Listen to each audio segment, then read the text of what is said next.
We're live. Hey ho, we are live. What are we doing? We are live. Live, living life, all the things. Nutritional Edge is back. Nathan Slinkard and myself, Dr. Chris Brown. I'm doing a full intro today. We're gonna share what the weather is. We're gonna share what the news report is, and what we got going on. But right now, we're in a phase where Nathan picks what we do because I text him and I ask him, what are we going to do? And he's in a vitamin kick. And today he wanted to get energized and bring you all the energy in the form of vitamin B, specifically vitamin B1, which Yes. Nathan calls the carb burner. Mm-hmm. That's a good intro.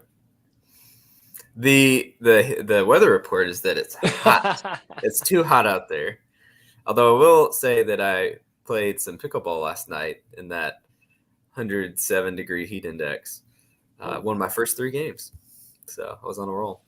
I became one with the sweat and just did it anyways. Where'd you? Dude, I want to play some pickleball.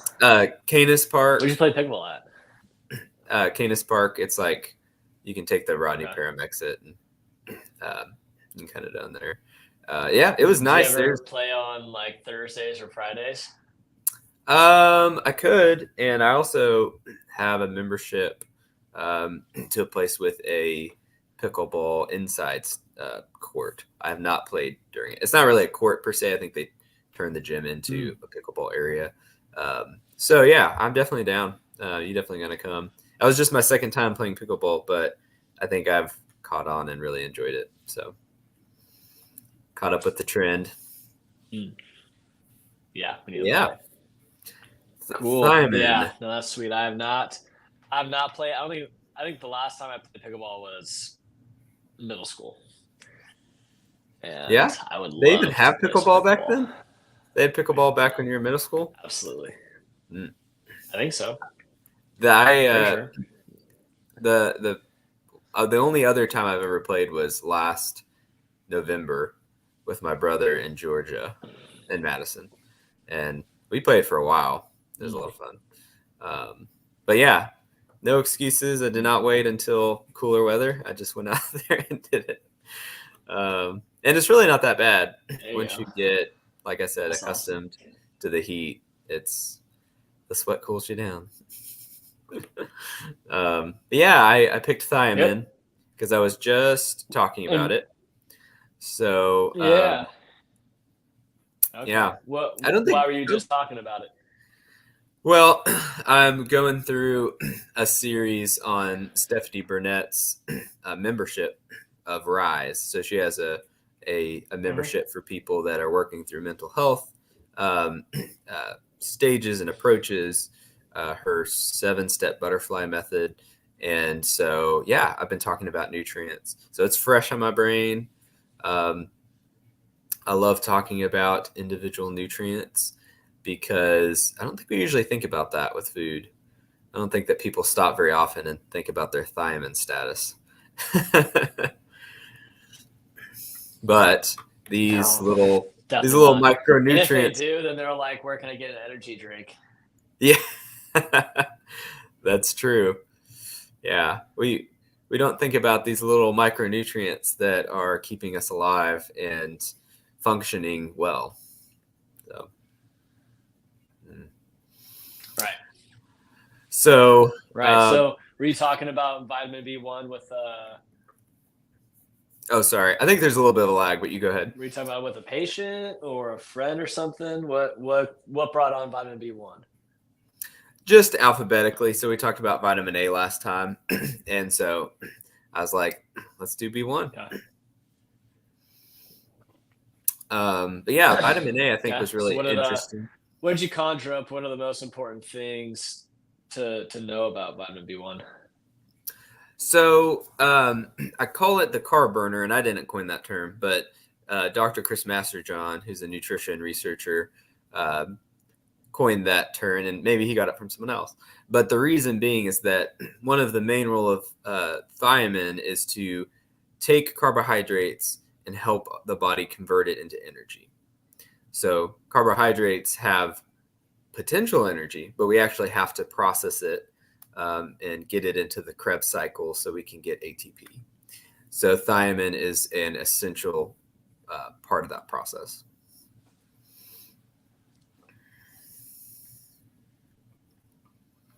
Right. Yeah. Looks like with energy, it's actually aiding in the conversion of carbs into ATP.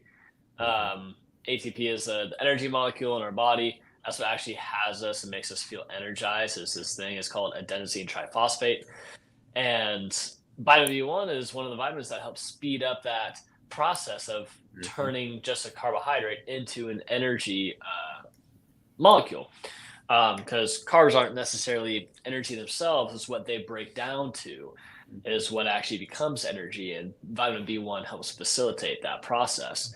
Because if you don't have ATP, you're literally dead. It's called rigor mortis. You're done. Yeah. Um, so if you're having a decreased vitamin B1, then it's going to lead to impaired function over time. Yeah, there's different stages of B1 deficiency.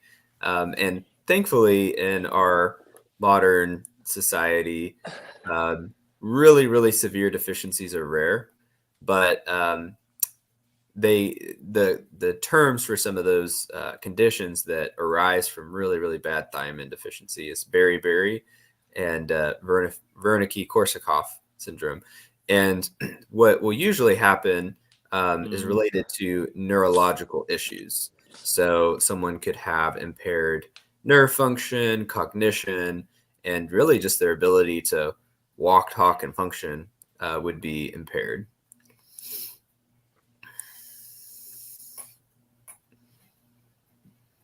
right. I mean, anything that requires function, requires activity is going to require energy. Talking requires energy. Your eyes, like processing things that you see, processing things that you hear, your heartbeat, your digestion, absorption, all of that requires energy.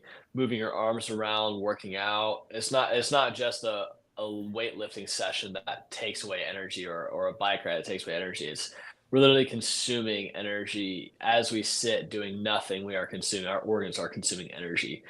Um, so vitamin B1 is critical for that piece. What are some top foods besides a energy drink that have high sources of vitamin B1? Well, they're mostly plant foods. So probably the best source of thiamine would be nutritional yeast. And I would recommend people get the unfortified version. The unfortified version of nutritional yeast has plenty of B vitamins. Um, they don't need to be fortified. And when they do fortify nutritional yeast, they add in certain forms of B vitamins that are less ideal. So, a lot of you might be saying, "What the heck is nutritional yeast? That sounds gross." But it's shelf stable. It goes great on things like popcorn. You can put it on a lot of different things as a topping, and it has kind of a slightly nutty, cheesy flavor.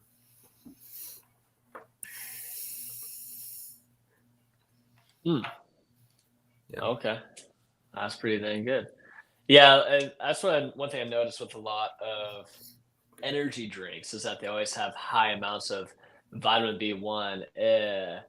I guess they maybe there is a toxicity point for it, where you have so much like rapid. What if maybe I don't think this is it, but what if the tingling, the kind of shaky jitters that you get from an energy drink, what if that's from the rapid conversion of carbs into ATP due to excess thiamine in a can of whatever? Um, Yeah. it'd be That's interesting. a I think it's something else. I don't think it's that yeah. causes it, but that Yeah. part's really big. Go ahead. Um, yeah, that's a good question. What causes that like jitteriness or kind of feeling of your out of your skin? I would assume or contribute that to the caffeine or to just the sugar rush. You know, the sugar, the caffeine, maybe like taurine. or any other maybe little additives they've put in there. But yeah, that's a good question. I'm not sure about what excess thiamine would do because as far as safety, there really isn't an established limit. And since thiamine's water soluble, we can get rid of excess so quickly that the excess would be kind of wasteful in a sense. If you were taking like a vitamin that has way too much thiamine, you would just convert the excess out and pee it out. And so that's part of why multivitamins have sometimes coined the funny term of expensive pee. Because of the B vitamins. Mm-hmm. Right. So is that a response to? Are you able to see Tanya's question? No. Toxicity of live bacteria die. What's the question? I can pull it up on mine too. It says, what would the toxicity be when any live bacteria die? No, like vitamin B1 isn't necessarily dependent upon the microbiome in our body. It would be like toxicity would be more so from an excess consumption of it, because we are able to have like hypervitaminosis, which is too much of the vitamin can actually be detrimental to our cells, because those processes are going to be occurring at too high of a pace that's sustainable, and then it can actually do more harm than good. So I think that almost every vitamin has a toxicity point. I learned this in school. The question is, which vitamin can you not overdose on? There's a couple, and they would Okay, be so they would be in the B vitamin category that you couldn't necessarily. So, and that's the question is, what's the toxicity? Some vitamins don't have a what they call UL or upper limit, tolerable upper limit. And so technically, if they don't have that established, science has not established a toxicity level. And that's the case for some of the water soluble vitamins. But a vitamin like vitamin D that's fat soluble or vitamin A definitely has toxicity concerns. So, and there's also, to me, it may be a difference between toxicity and to where, you know, have you really bad symptoms or just mild symptoms.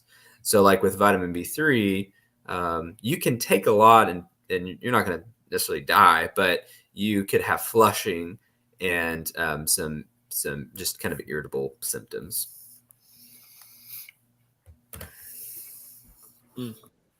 right, that makes sense. It's almost like we have too big of a salad. What's going to happen? Or too many fruits. I mean, I guess that could be more so fiber related, but I guess that could also be vitamin related too.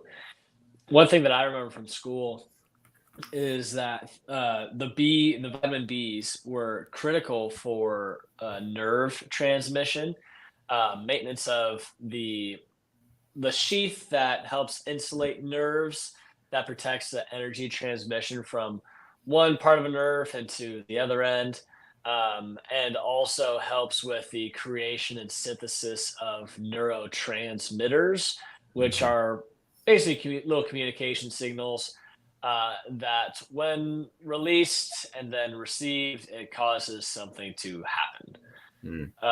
So if we have lack of that occurring, then we're gonna have slow muscle contraction, or we're going to have decreased gut motility, or maybe a slower heart rate, or a dysregulated heart rate.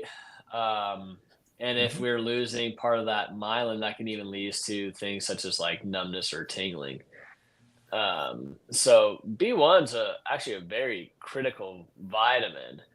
That one is essential. That's why so many of the multivitamins will always contain a B vitamin in it, and why when you take one, you start feeling a little bit more energized through it. That stuff helps out a lot.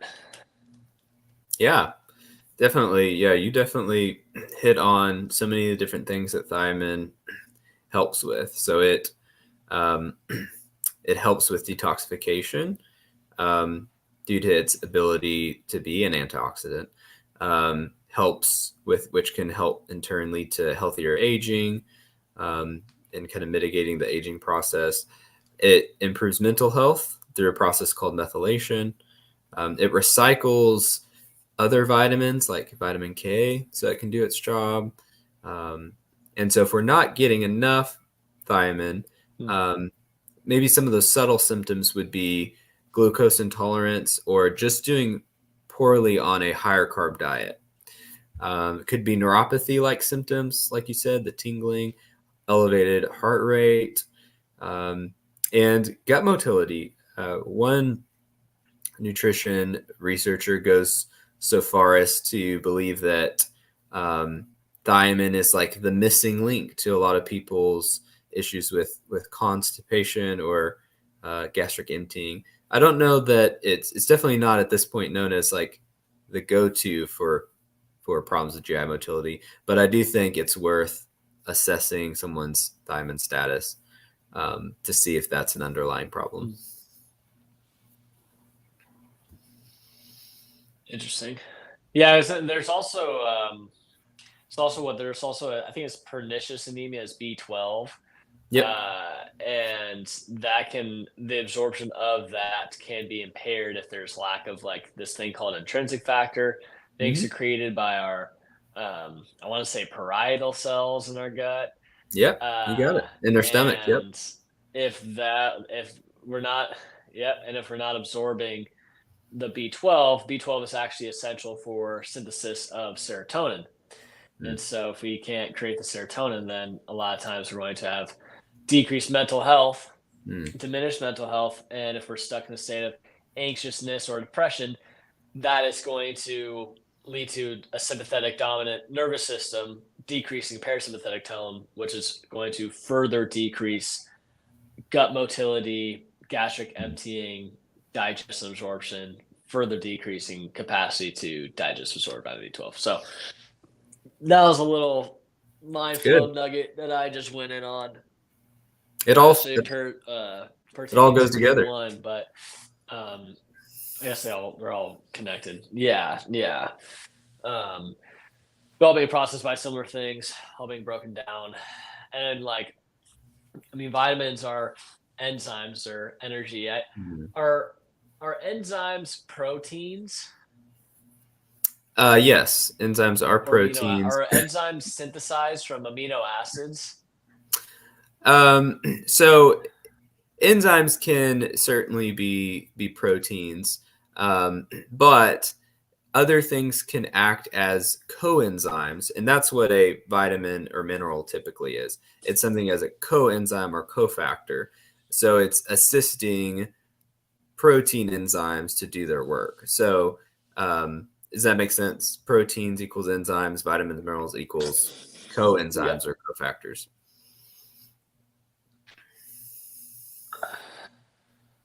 Good. Yeah, that makes sense. So we can also get like vitamin B1 from like what Nathan was saying, whole grain foods, vegetables, and then also meats that contain proteins. Proteins get broken down into amino acids. Amino acids are what then get reorganized into building up whatever it is that we are. But there's a heart cell, liver cell, an enzyme, which is a vitamin, and vitamin cells. And vitamins, they really just speed up the process. They help get it over that threshold of this thing being created and help accelerate that process versus it having too slow. Because when things happen too slow, we slow down.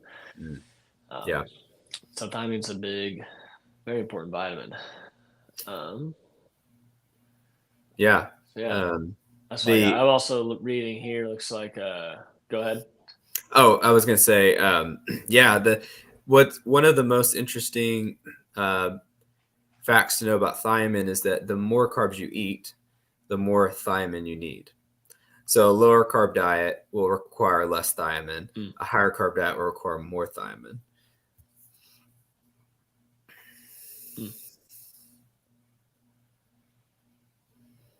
So how can we know if we're having enough thiamine?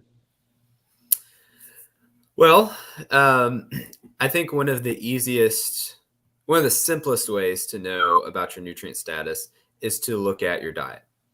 If you aren't consuming vegetables, you mentioned, yes, that's a great source of thiamine. Not as high as legumes like beans and chickpeas, um, and whole grains like brown rice. Those, along with nutritional yeast, are gonna have the most. Secondary is veggies and certain spices. If you're not consuming much of those, then your thiamine status might be a concern. Um, if you're on a low carb diet, you need less thiamine. You might not need to eat as many of those things. So if your diet is high in processed carbohydrates, refined carbohydrates, and like unhealthy fats, those are things that are just going to be pretty much devoid of thiamine. And those people might need to be concerned. And of course, anyone that has tingling, or glucose intolerance or neuropathy or elevated heart rate or oxidative stress, if they have any signs of that, they might want to assess their thiamine status with a dietitian, or there could be a blood test done.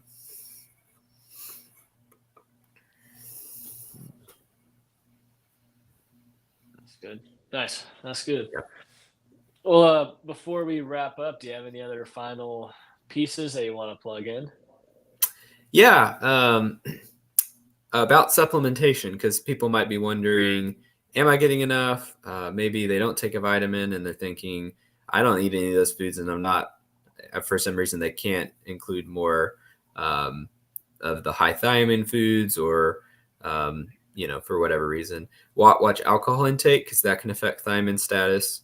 Um, Work with a professional to help with gut health, because the gut microbiome does play a role in thiamine, and it's possible that a jacked up gut microbiome could worsen ability to utilize thiamine. And then the recommended daily allowance is 1.2 milligrams a day. But don't be shocked to see supplements that have 10 milligrams or even 100 milligrams, because it's safe to take that. Obviously, work with a health professional to figure out the right supplement. And you can take with or without food. That's not going to significantly change the absorption.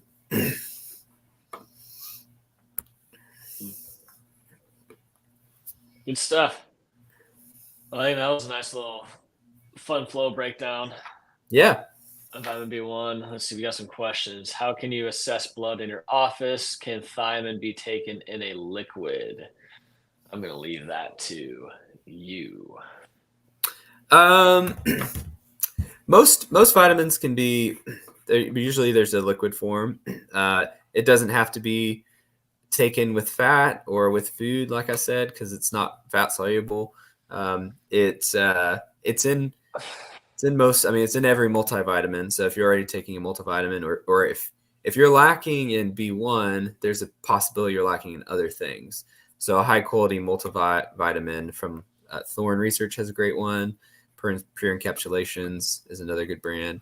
Um, and yes, it could be tested. I would, for those that have health insurance, I would just ask your doctor, and they could probably order that for very cheap, or covered by insurance. So that might be something to do. I wouldn't necessarily go. I don't think it's something you would have to order through some online thing. You could just get a standard blood level. Nice. That's good. And then it looks like another one was about like niacin flushes. Mm-hmm. Yeah. So taking too much niacin, which is vitamin B3, which we'll cover. One of the main side effects is flushing. So if you take too much, especially niacinamide, that can happen. But high doses of vitamins, to me, become like a medication. So if you're taking a high dose, you should be working with a healthcare professional, so that way you don't get those side effects or get into trouble there.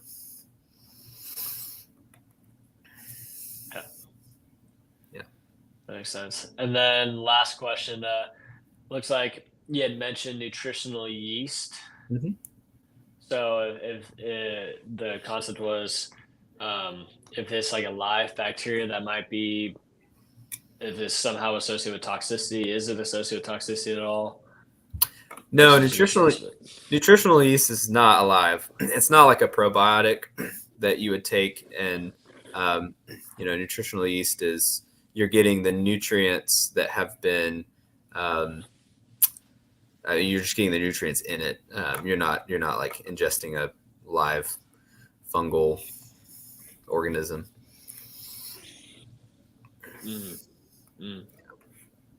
Perfect. That's awesome. I think that that's all the questions that we had on the carb burner, which is just taking carbs, turning to energy, so we can go about living life at high octane speeds. So we want to be doing all the time, every time. Yeah, that was good. Good stuff. I now I'm seeing all the questions over here on this. I see Cam hyping us up, and then I see. Yeah. Thanks for reading those questions off, so that way I could keep track. Next time I know where to see them. Yeah. Yep. There's always a process of us learning how to use this thing. Yes. But thanks for tuning in, Tanya. That was great, and I hope that you got some out of this.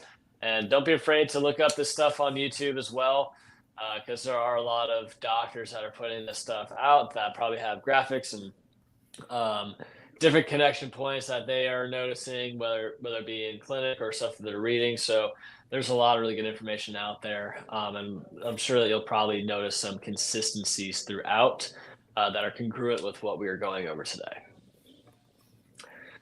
So with that being said, we are going to be signing off. We got some peeps to take care of. That's right. And I might get a nap in. So until then.